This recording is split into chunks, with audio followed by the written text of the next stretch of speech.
Hi, I'm Michael Appel from BizNews.com. South Africa's roads are a hazardous place. The fatality numbers on our roads are among some of the worst in the world. Forming part of this terrible phenomenon of death on our roads is the trucking industry. Unroadworthy, overloaded, and outright negligent or reckless driving has resulted in horrendous accidents on our roads and the death of so many people. More recently, an incident involving 21 people, including 19 school children, made headlines when a truck plowed into a bakkie on the N2 near Pongola.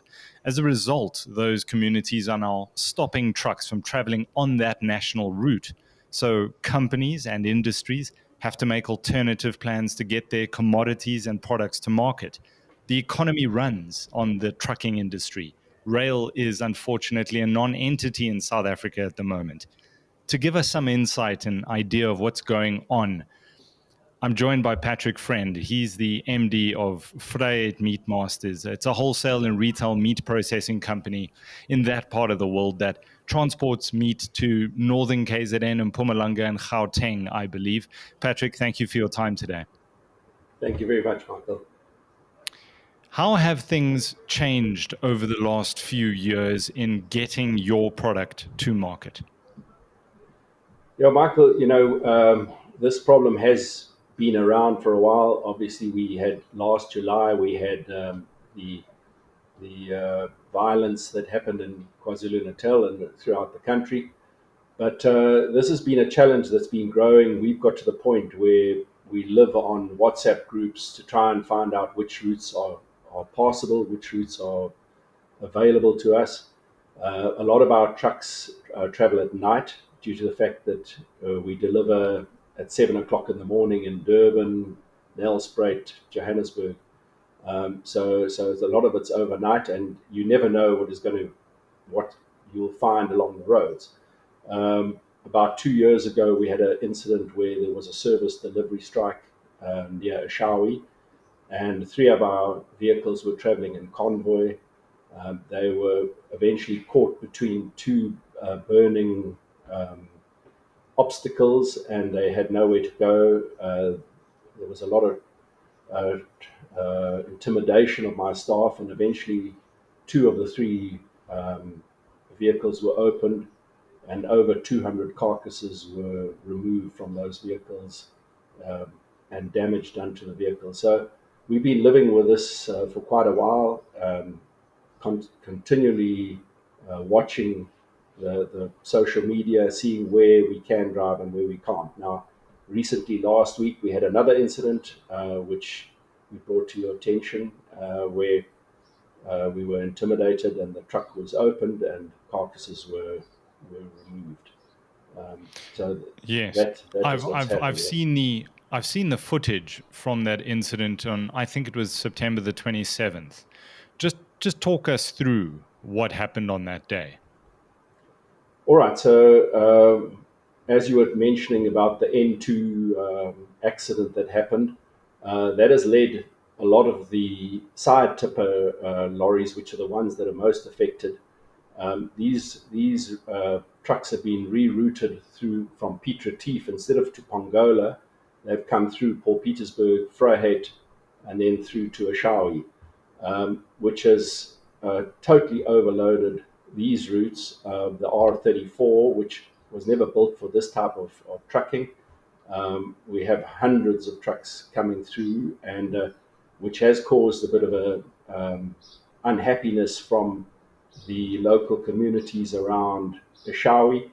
The extra danger. There have been daily truck accidents on this road because it's a lot more windy and not built for trucking like the N2 is.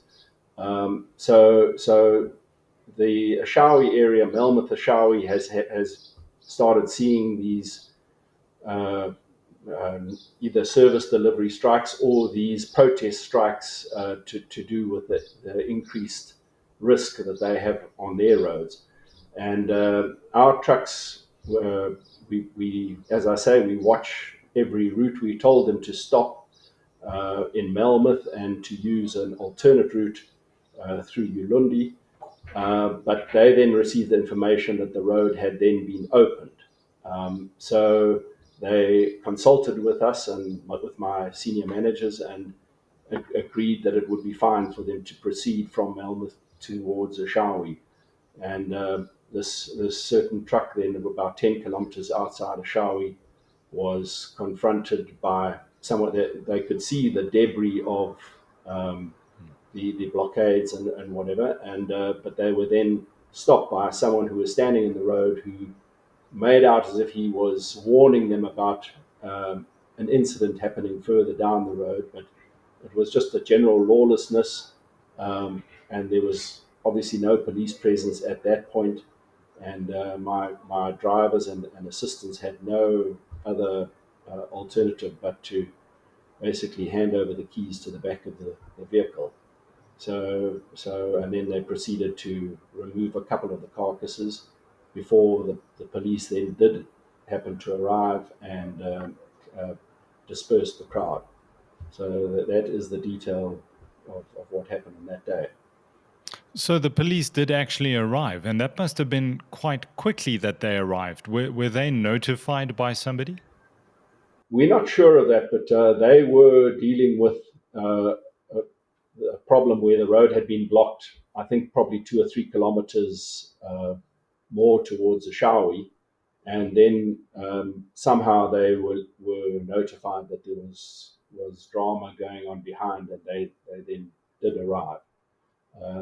Very unlike the incident we had 2 years ago, where my staff was traumatized for 3 hours, and we had to arrange counselling and trauma counselling for them because their lives were seriously in jeopardy. And the police just never arrived. My one truck managed to escape after being told by a community member to actually, his life was in danger and he should rather take a chance and speed away, which he then did. But thank goodness, no lives were lost in that incident. But the police just never arrived, and on that occasion, we had strong feelings that the police were actually, some of the carcasses that were removed on police under police sort of knowledge as such. What is the state of your industry at the moment? How tough are margins? I mean, this is just an added, I'm not going to call it, it's an added complication to doing business in this country. Is this something that this industry can sustain? Michael, I could keep you here all day telling you about our woes. I mean, we have an abattoir, and refrigeration is our game. So Eskom load shedding is problem number one, which we're dealing with.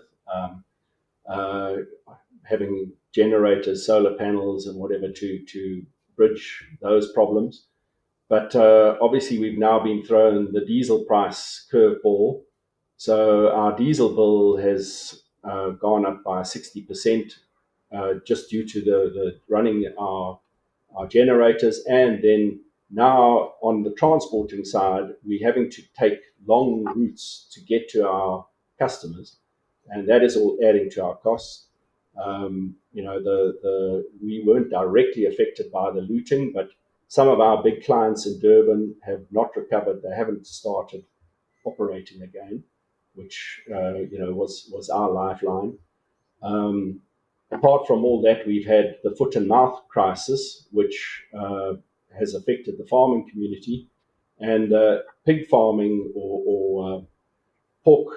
The pork industry has been in the doldrums because of the very high price of the input costs, and there's no tariff protection or very, very minimal tariff protection. And because of foot and mouth, no meat can be exported from South Africa because of the biosecurity risk to other countries worldwide. So South Africa has to accept imports, which drives prices down, and the pig farmer has no alternative but they're going out of business hand over foot, which obviously threatens our industry.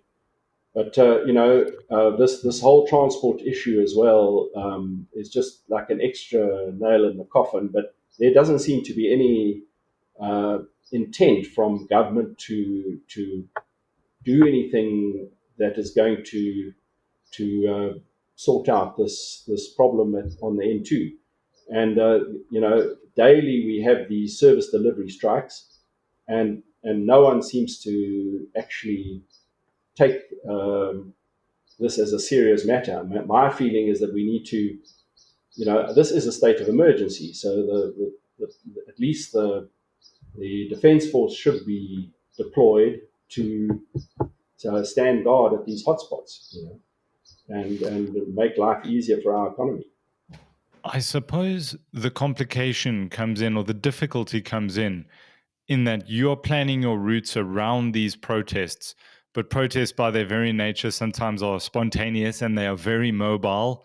I've been at enough protests to know that they set up protests on a particular road, draws all the police, all the manpower there, and then they head off to go and loot in another particular area. It's a very fluid, dynamic type of thing. It's very hard to plan around that.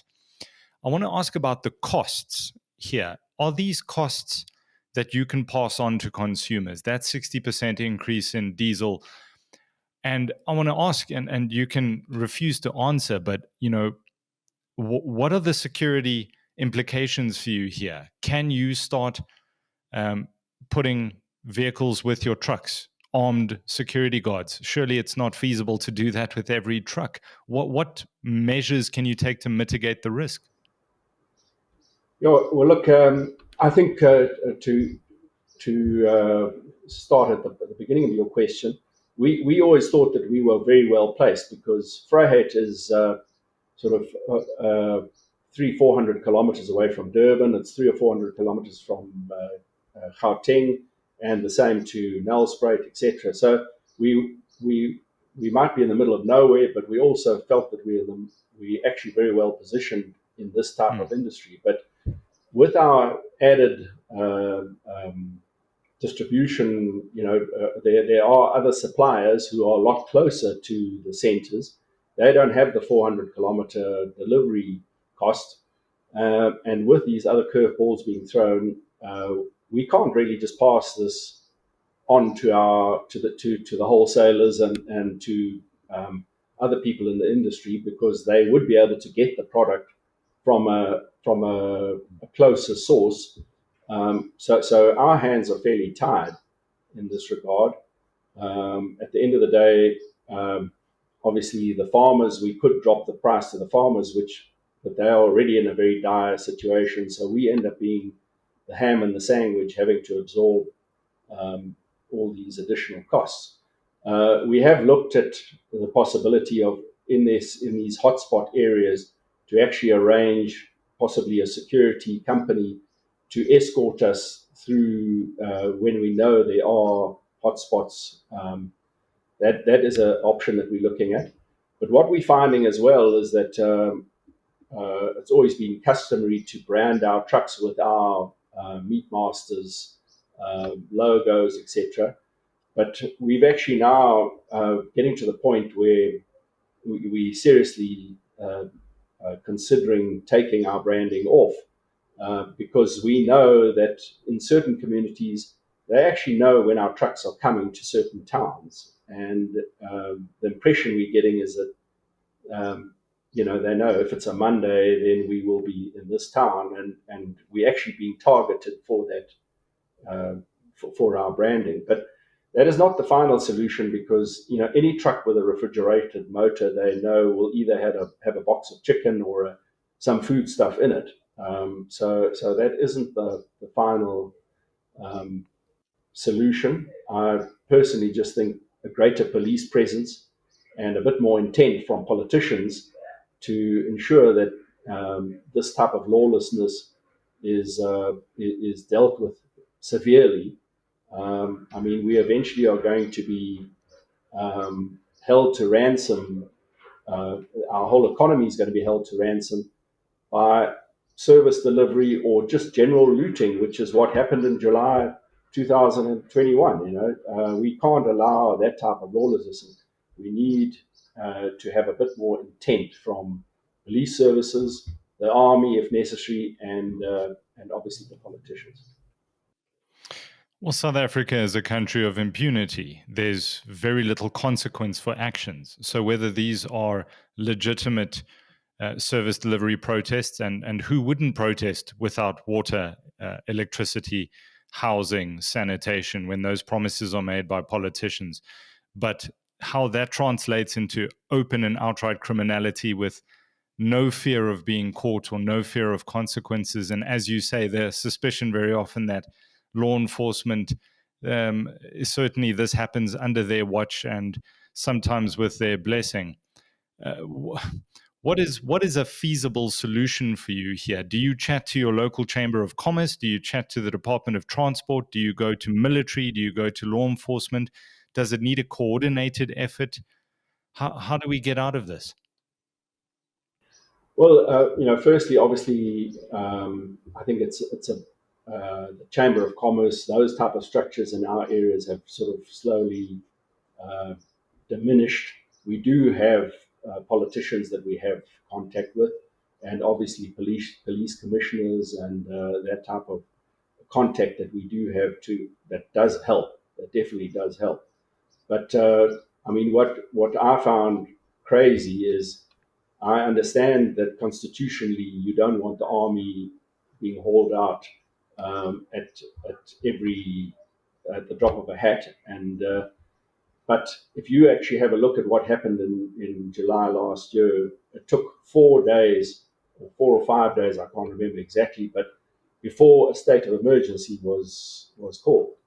And with this type of problem, we need actually we need there is a SWAT team, a police SWAT team, but these guys need to be on standby so that if there is just a hint of trouble, um, then they need to be deployed. But even the police at this stage, we get the impression that because the community has got real gripes or problems with their water or whatever, they suddenly have the right to to to put other people's lives in danger. They have the right to protest, but in their actions, they are actually jeopardizing other people's livelihoods. They're jeopardizing other people's lives. So the police need to take extreme force, I feel, to neutralize these situations. And because protesters are getting away with things, they're just feeling empowered to actually up their game. If the army was deployed and we somehow constitutionally could find a way to say this is a state of emergency, our economy is being ravaged by this type of action, that the army, instead of just lolling around in army camps doing sweet all, they should be deployed in towns like this or anywhere, in fact, where there is a security risk like this. Other towns, I mean, even Nelspruit has had various blockades. Our trucks have been caught in Nelspruit and unable to deliver on other days and had to sit it out. So all these cities and towns are being affected by what I've been talking about. In terms of insurance costs, is there, firstly, I assume the meat products are all insured, and how is your relationship with your insurance company these days? Well, I must say they've been extremely. We've always had a very good claims record, but these things have been testing the relationship. But uh, hopefully, on the previous one was paid by Sasria, so it did fall under the political right insurance, which didn't cost my insurer directly. But the fact of the matter is that if this keeps happening, as we saw the claims from the Sasria Fund in July last year, eventually the rates are going to go up. So it's going to end up costing all of us in the industry. Hmm. So there is a particular pattern. It's not unique to South Africa, but it's a particular language that South African politicians understand. And it's the language of protest.